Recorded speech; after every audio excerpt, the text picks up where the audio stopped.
I'm Mitch Leventhal. I'm Vice Chancellor for Global Affairs at the State University of New York. I want to welcome you here today to the SUNY Global Center for the British Council's Conference on Programs and Partnerships, a Roadmap to the Future. Thank you for coming.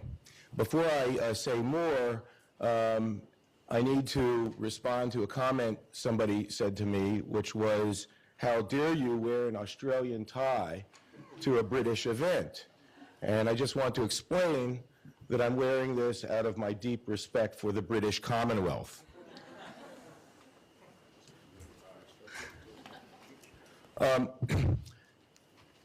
Well, you're here, and I'm always obligated to provide a little bit of background about SUNY and what this building is, but it also, I think, will be relevant to our discussions today.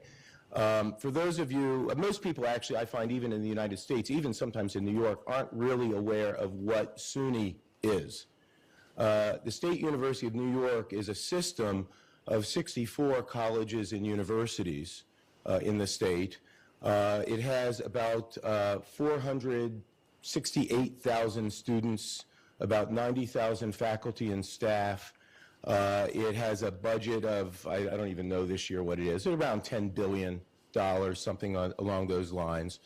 It has a system of study abroad and exchange programs numbering about 650. Is that right? About 650. We have a campus overseas, various other things going on, innumerable activities, more than really anyone can easily catalog in one place. We also are fairly unique in the United States in that we really are a comprehensive post-secondary system. So unlike California, which has three higher education systems, a community college system, a state college system, and a University of California system of research universities, we're all in one. And I sometimes call it a quad sector system. We have community colleges, technical colleges, four-year liberal arts colleges, and doctoral research institutions, all in a single system. So that makes us somewhat unique, particularly in terms of the opportunities that we might be able to leverage through being a single, hopefully increasingly integrated system. Now, I'm part of a new administration here.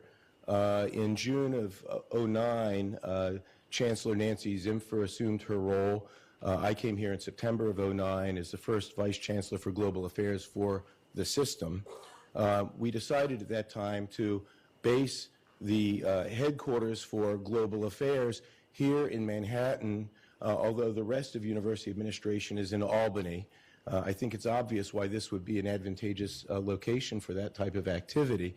And this building is the headquarters for those activities, although my unit does have a lot of staff up in Albany, and we're clearly tightly integrated there. Last night at the Consul General's reception, Sir Steve Smith talked about how one of the emerging trends and opportunities in international education relates to system-to-system collaborations. And this is something that SUNY has a long history in.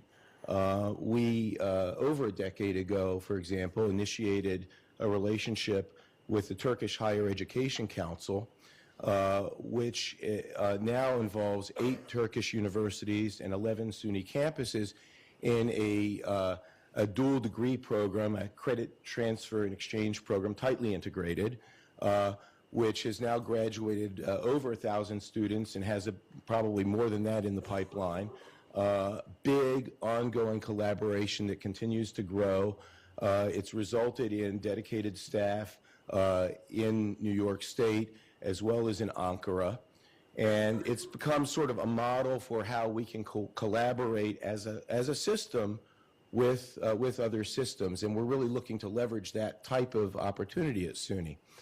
One of the big initiatives that happened immediately upon the new administration assuming its responsibilities here was a strategic planning process. It took, the first year was dedicated to bringing together 200 people from around the system, from all the campuses, over 9 meetings over 9 months to talk about what would a strategic plan for SUNY look like versus one for specific campuses. I mean, our campuses are so diverse, you can imagine how different the strategic plan for the Maritime College would be for the Fashion Institute of Technology or the School of Environmental Science and Forestry. I mean, completely different sorts of places. That culminated in a strategic plan called the Power of SUNY. The Power of SUNY has 6 pillars, one of which, of course, relates to our global activities, really emphasizes the need for us collectively to look at where our size, our scale, actually gives us unique advantages versus wallowing in issues of why we're so bureaucratic and gigantic and can't get anything done, which is sort of where people's minds often have been in the past. The second year of our process, we actually developed metrics to measure our progress towards these goals, and now we're well into implementation of these. And the SUNY and the world component, of course, is a really major element of our strategic planning process, and that's what's really propelled forward a much more concerted effort to look at system-to-system collaborations. One observation I have, though, and it's a real challenge, I think, for our friends in the UK or Australia or anywhere else in the world, is that the United States doesn't really have a federal level international education strategy.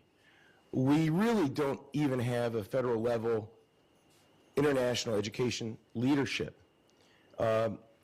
Some people in this room, perhaps John Hudzik will correct me if I'm wrong, but I certainly don't ever recall hearing of a meeting that brought together all of the relevant federal departments that touch on international education, along with higher education leaders, to talk about what a strategy would look like. I don't know whether the Department of State, the Department of Commerce, the Department of Education, the Department of Homeland Security, for example, four which have really significant touch on issues related to international education. I don't know whether they've ever actually sat around the table together. John's shaking his head. Probably not.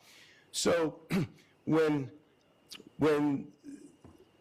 the British convene a multi-country meeting to begin to sort of develop how the countries can coordinate together, the United States is always kind of a weird, oddball case where no one can really speak on behalf of the government because no one really has authority. And of course, we have a tradition of being highly decentralized in general in terms of how higher education is managed. But this is a unique challenge, I think, for the United States, and one that I do think the federal government can do better at this. I've personally advocated the creation of some sort of council that brings together all of the key government branches that touch on international education, as well as leaders from higher education and the peak bodies.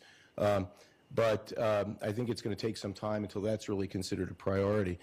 So in any case, this is a really big challenge. So when Sir Steve talks about system-to-system collaboration, I'm sure those of us in the room last night, the Americans anyway, would think, well, that's a really interesting idea. Are we talking about the American higher education system? How do they really come to the table? I mean, we can have key people like, an undersecretary in the Department of Education that come to the meeting, but does that really mean we can have a system-to-system collaboration? But I can speak from the standpoint of SUNY. Here is a system, a state system, where we are able to function in that way. And because we're comprehensive, it creates really broad opportunities in terms of our collaborations. So I'm looking forward to hearing today's discussion and participating in it. I think that there are gigantic opportunities. I'd like to see pressure brought by my colleagues on our friends in the U.S. government to figure out how to be more deeply engaged at a federal level in this dialogue so we can be more effective collectively. And with that, I'm going to turn the microphone over to Richard Everitt. Thank you very much.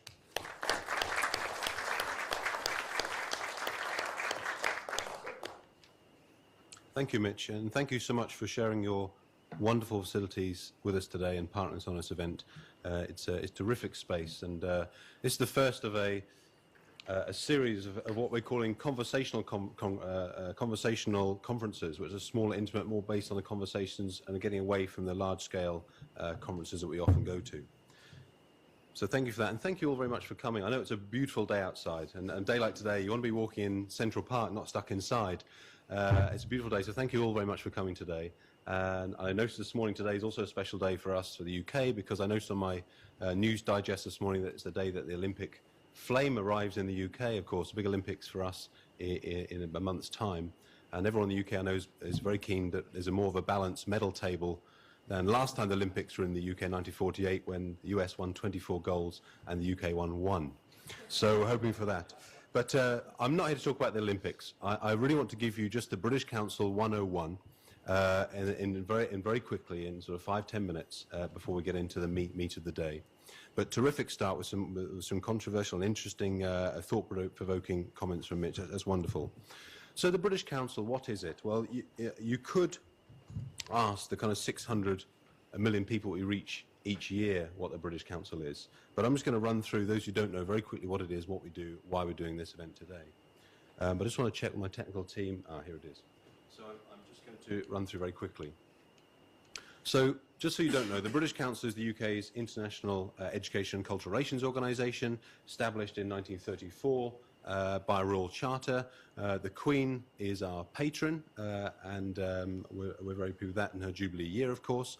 Now we have 190 offices around over 100 countries around the world, in 6 continents, around 7,000 staff across the world, of which we have wonderful people and several here today helping us today.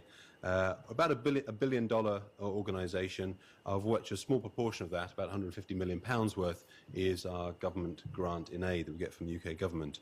And we're the 3rd largest UK charity in the UK. All of our work fits into 3 very clear areas. In the English language, for example, we do have direct teaching centres, 70 teaching centres in 45 countries around the world. But we work with policymakers, teachers and learners. So, for example, a couple of years ago when Rwanda changed its national language from French to English, it asked the British Council to be involved with that. And now we're teaching every single, the state system, every single teacher of English language Rwanda, English language, for example. In the arts, we have a whole range of arts programs, again, that although we attracted 14 million people around the world to see exhibitions and performances, also used as a cultural relations tool. For example, a few years ago, when the relations between Russia and the UK were really in a very bad state, we were able to work and bring in a collection of Turner masterpieces into the Pushkin Gallery in Moscow to allow some collaboration and discussions between ministers to open up things. We also showcase a lot of the British engaging new bits of innovation in artwork. So we have a program called The Selector, which is the latest British music, which is created every week and shown in 36 countries around the world, radio stations and viewers around the world in that. We also bring a lot of US arts presenters to the Edinburgh Showcase every other year to Edinburgh to see the latest theatre and artworks that's happening, innovative works in the UK. And in the States, we focus very much on sort of political theatre, and I'll come back to that in a moment. The third strand of work is around education and society, and I'll come on to that programs in a minute. There's a whole range of work we do around from schools through vocational education, executive education, and around society work as well, programs that engage around the whole NGO sector, working around that. So examples of that was the big conferences we held. This is a small one, but we have a Education World Forum we put together every year in London, which attracts up to 50 or 60 ministers of education every year in London. Just a kind of couple of photographs now. That's a conference of allied ministers in the Forum of Education we put together in 1944. And so I'm sure that will be back end of 1944, those who know their history. But that looks like a pretty serious debate, especially that fierce lady in the middle with a cigarette between her fingers. No smoking here today, by the way. And then, many years later, there we are at our flagship higher education conference, Going Global, an annual higher education conference which many of you may have been at, and that conference will be moving out of London to Dubai next year, and then coming to the States in Miami in 2013. Sorry. Around the world, in Ethiopia, here's a project we worked on for the World Bank many years ago, putting in information systems across Africa. And then many years later, last year, our program with the International Olympic Committee on Dreams and Teams, a global sports program about learning different skills through the world of sport. In partnerships, so most of our work is done in large-scale partnerships we work in. So, for example, working with Intel here, where they're making and building the laptops and the hardware, and the British Council providing the English language content preloaded before distribution around the world. We work with Microsoft on a big program putting in digital training hubs for teachers across sub-Saharan Africa. We work with a lot of the UK brands, Jaguar, Burberry, Land Rover, in the work we do in China, for example, giving market access. The British Council was responsible for the UK pavilion in the Shanghai Expo last year, World Expo, and so we engage with big partners on that. And on the English Premier League, there's the biggest social corporate responsibility program they have is called Premier Skills, about learning through sport, and we partner with them on that around the world. What about the USA, though? So the British Council has been in the USA since 1973. For the historians among us, that's the year that Richard Nixon won't forget. But since then, we've grown. We now have a small team here in New York, Washington, D.C., Los Angeles, and from this summer, a small team down in Miami. 24 staff around the country, and the real overarching focus for the British Council here in the States is really around working with the US partners on shared global agendas, and that's a key thing I want to mention. We have set up a 501c3 non-profit entity here, the Friends of the British Council, which can receive and make grant payments. So, example, we get some money in from the Carnegie Foundation to work on a large global project around Muslim, non-Muslim relations and conversations around that. So that's the British Council USA. Sort of projects and programs we're delivering here. We're not doing English language training here in the States. You'll be pleased to know, but you'll be interested to know that our colleagues at Alliance Française do teach English in Miami. So get your head around that one. But we are scoping for. We do the sort of English work we do, like I mentioned with Intel. On the arts, as mentioned, our main focus is around in the arts. Well, it's showcasing some of the UK's leading political theatre. So we had a Sleep No More performance here in New York. We had the Wild Swans performance in Boston. And we had The Great Game, a 9-hour theatre piece focusing on foreign incursions into Afghanistan in Washington, D.C. So popular, in fact, the Pentagon asked us to bring it back, and we did, to the Shakespeare Theatre in Washington, D.C.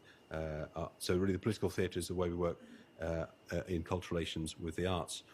On Education Society, some programs around. I mentioned the Muslim, non-Muslim program. We also run a lot of youth networks programs, so putting together new thinkers, new leaders from the US and Canada, and actually from around 24 countries in the EU, a network called the Transatlantic 2020 Network, about 150 people of emerging thinkers, new thinkers that we facilitate.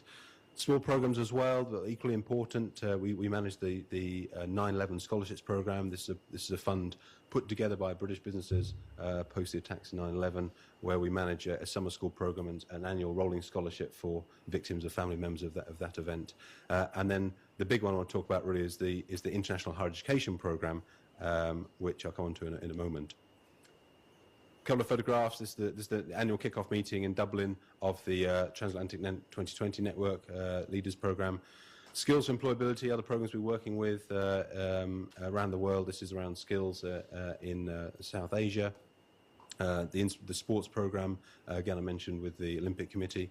Now, what about the international higher education? There are 4 strands to this. I'll do it very quickly. The first strand of our work globally, but in the States, is around global policy dialogues. This is one of them. I mentioned there, you'll see the dates, the series of these events going around the country in the next 12 months. Also, larger programs, the ones that some of you have been to in this room around the UK-US, the senior program, the senior high-level forum on UK-US strategic thinking going forward. And we have developed a kind of a proposal for a multilateral proposal of about a 5-year, $100 million program to a UK-US to work together with India, with China, with Indonesia, and with Brazil, and that's in the works at the moment. And I mentioned the Going Global event we have. So on the policy dialogues, that's one strand of work. The second strand of work I want to mention, it's important I want to highlight this because this is the knowledge partnerships. We have a range of seed corn grants and funding mechanisms to get partnerships started. We don't fund the whole thing. You can go to NSF or NIH or our research councils for the big funding. But to trigger those relationships and to deepen the relationships, we have a range of partnership programs. We kicked off the new partnership fund last year. This year we just closed the call for proposals for the UK, US and India seed corn grants, and we had 10 places for that. We received over 80 applications. We've got one that's working on the moment about our shared past, and this is about institutions wanting to work on Muslim, non-Muslim conversations. And then we're working at the moment on a humanities fund, which will be, we're planning on announcing that later this year, in how to trigger more cultural relations through the humanities, working with partners here in the States. My colleague Libby here on the right-hand side, she manages those programs, so at the break time, speak to her about the detail. Education intelligence is something which we work on. We have a global hub in New York that looks at this work. Our British Council's view is that for an industry that's developed so quickly and so globally, there is a complete lack of comparative data, actually, in fact. What we're seeing is that at the moment, the data we have is interesting, but it's flat and there's a huge lag time with higher education data. So the Hong Kong team has actually developed forward-looking forecast and comparative studies, data that's manipulative and you can adjust things on it to make it more interesting to look through. Things on forecasting student mobility flows from Asia into North America. We've asked hundreds of thousands of students to understand more about the student decision-making, where to study and what influences they have on them and where to study abroad. And also we're doing a lot of work now around employer preferences, kicking off a big pilot program in China, asking employers what their perceptions are of international qualifications. And finally, programs we do around student mobility and alumni. The British Council has got a new program to support UK institutions to market better themselves around the world better, and we have a global alumni program focused on professional development. So that's in a very quick and very rapid run through. That is the British Council's.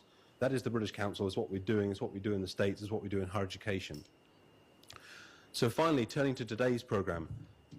You've got your attractive welcome packs. In that welcome pack, there is this sort of take-home colourful brochure.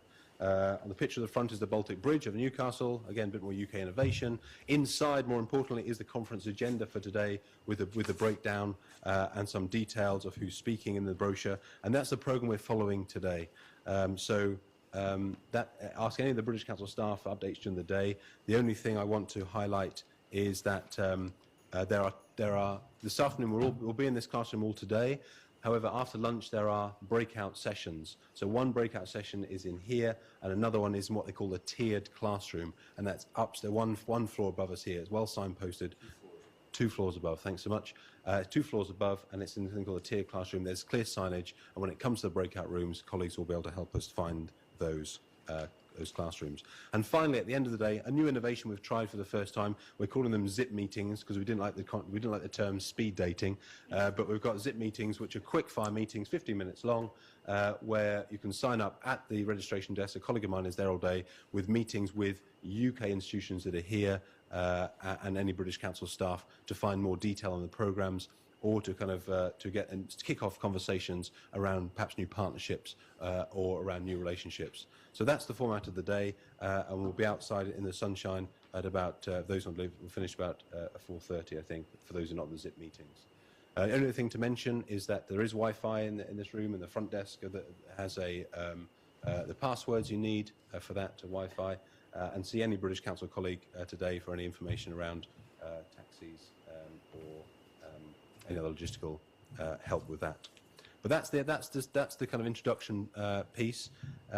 I would now like to invite to the stage, first of all, Professor Sir Steve Smith, who is the Vice Chancellor of the University of Exeter since 2002, and during that time really guided Exeter in a race to really gallop up the global league tables, increased investment and infrastructure development, and only recently hosted Her Majesty the Queen on campus. That's Exeter, and they're really doing some wonderful things. Fully internationalised institution, over 5,000 international students at the university.